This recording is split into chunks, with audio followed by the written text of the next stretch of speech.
Peggy 18.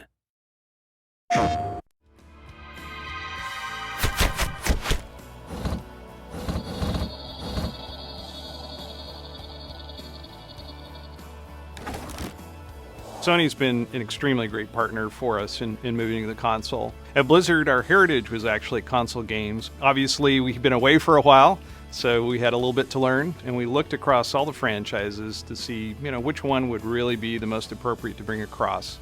And we felt that Diablo was by far the easiest win. It is the granddaddy of action RPGs. When the first one came out in the late 90s, it really said, RPGs don't need to be this slow, sort of pondering, epic. They can be these awesome, rock concerts, and you can sort of just smash things and kill a bunch of monsters and get a whole bunch of epic loot.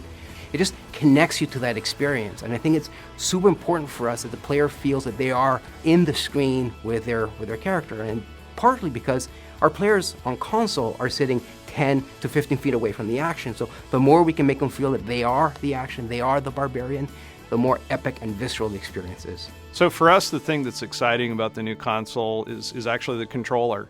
That's where it all begins. That's where you develop that relationship with your character on the screen. At Blizzard, we have this sort of philosophy that control is king. And working on a console version for Diablo III, for us that means the controller is king. This is not a mouse. This is something different for us, and it's something exciting that we haven't had a chance to work with on Diablo. What was surprising was that the second I got a controller in my hand and started playing around, and there's a difference here between an indirect control where I'm pointing around with a mouse cursor, and a direct control, an intentional control, where I say, I'm pointing this way, I'm attacking that way, I'm rolling this way. And that just stings. It was really surprising, even to me. There's an intimate connection between the player and their character, and that's something that we really wanted to leverage and build the Diablo III version for the console, specifically around the notion that we call pick up and slay. So on console, we pick up the DualShock 4. When you flick the right stick, your character actually performs a sort of dodge move that is unique to the console. And we added that thing first because our PlayStation players are going to have this expectation that as a console game I should be able to do that. I should be able to have this cool sort of dodge mechanic, and we wanted to give them that. We also wanted to make sure that players had the ability to quickly reposition in combat, to give the game not just a cool action feel to it, but add a sort of tactical element to it, and it's worked out really well. One of the things that we're excited about with the controller is the touchpad. Diablo is a pretty deep game, and we don't like a lot of overload on the buttons. We wanted to keep it really simple so you can get to the things that you need to get to fast because you need to do it, because the monsters are pouring at you no matter what. We think the touchpad's going to give us a lot more opportunity to make that interface a lot easier.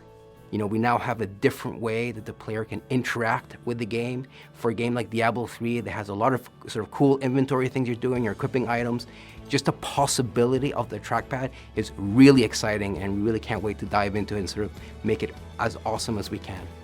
What we didn't want to do is simplify the experience, because at the end of the day, Diablo is awesome because of all the different items you can get and all the different powers those items have, so we didn't want to sacrifice that. What we wanted to do is streamline the experience so the players can decide when and how they wanted that level of information.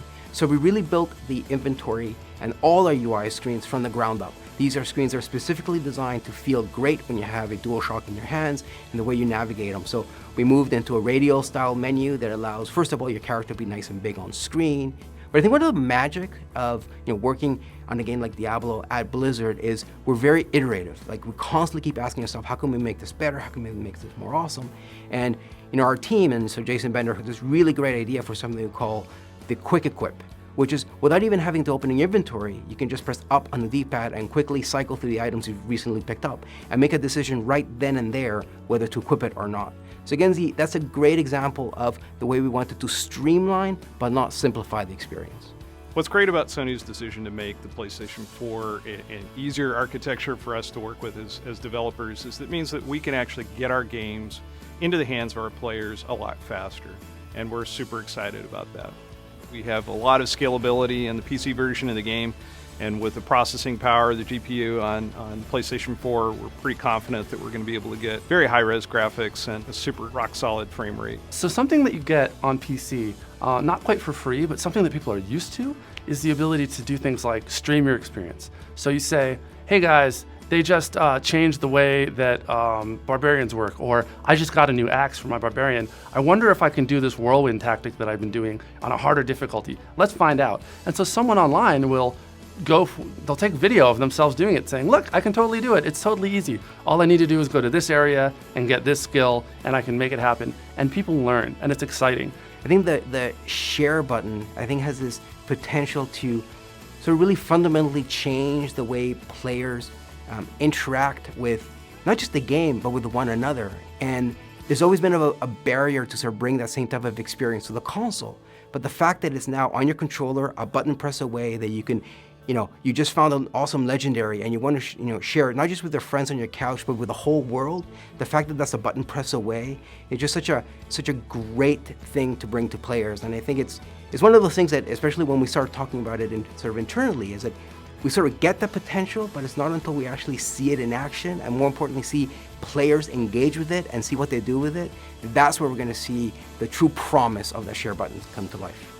But also, multiplayer is huge. I am able to sit there on the same couch with my friends. And you're going up against, the legions of the burning hells, and it really makes the experience, as I said before, immediate and sort of very social. And then, of course, we can also play with people who are remote. So 3 of us might be sharing a view on the couch looking at the same screen. Someone else might be playing from somewhere else in the country, and we can all play together. That is just great.